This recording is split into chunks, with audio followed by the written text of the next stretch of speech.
أعوذ بالله من الشيطان الرجيم بسم الله الرحمن الرحيم السلام علیکم ورحمۃ اللہ وبرکاتہ۔ معزز ناظرین، آج کا ہمارا موضوع والدین کے حقوق۔ بخاری شریف کی حدیث مبارکہ ہے، ایک شخص بارگاہ رسالت مآب صلی اللہ علیہ وسلم میں حاضر ہوا اور عرض کیا، یا رسول اللہ علیہ الصلوۃ والسلام، میرے حسن سلوک کا سب سے زیادہ مستحق کون ہے؟ حضور اکرم صلی اللہ علیہ وسلم نے ارشاد فرمایا، تیری ماں۔ اس نے دوبارہ کہا، پھر کون ہے؟ آپ صلی اللہ علیہ وسلم نے فرمایا، تیری ماں۔ اس نے پھر کہا کہ یا رسول اللہ علیہ الصلوۃ والسلام، پھر کون ہے؟ تو آپ صلی اللہ علیہ وسلم نے فرمایا، پھر تیرا باپ۔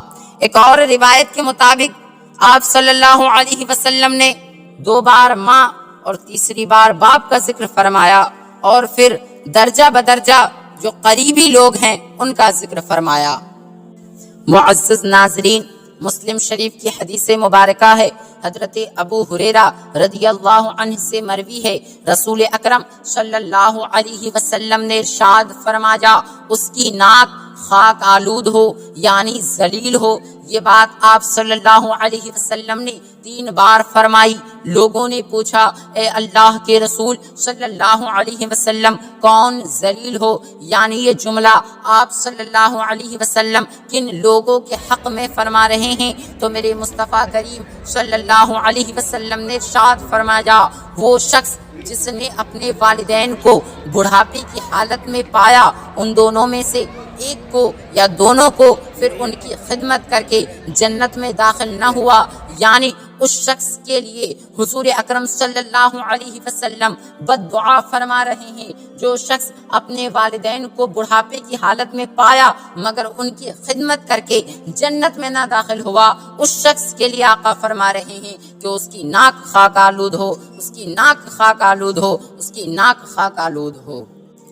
معزز ناظرین، حضرت ابو بکر صدیق رضی اللہ عنہ کی بیٹی اسماء رضی اللہ عنہا فرماتی ہے، اس زمانے میں جب کہ قریش اور مسلمانوں کے درمیان صلح ہوئی تھی، میری رضائی ماں میرے پاس آئی اور وہ ابھی اسلام نہیں لائی تھی بلکہ شرک کی حالت میں تھی۔ تو میں نے حضور اکرم صلی اللہ علیہ وسلم سے پوچھا، میری ماں میرے پاس آئی ہے اور وہ چاہتی ہے کہ میں اسے کچھ دوں، تو کیا میں اسے دے سکتی ہوں؟ پیارے مصطفیٰ صلی اللہ علیہ وسلم کے پیارے دیوانوں، حضور اکرم صلی اللہ علیہ وسلم نے ارشاد فرمایا، ہاں تم اس کے ساتھ مہربانی کا سلوک کرو۔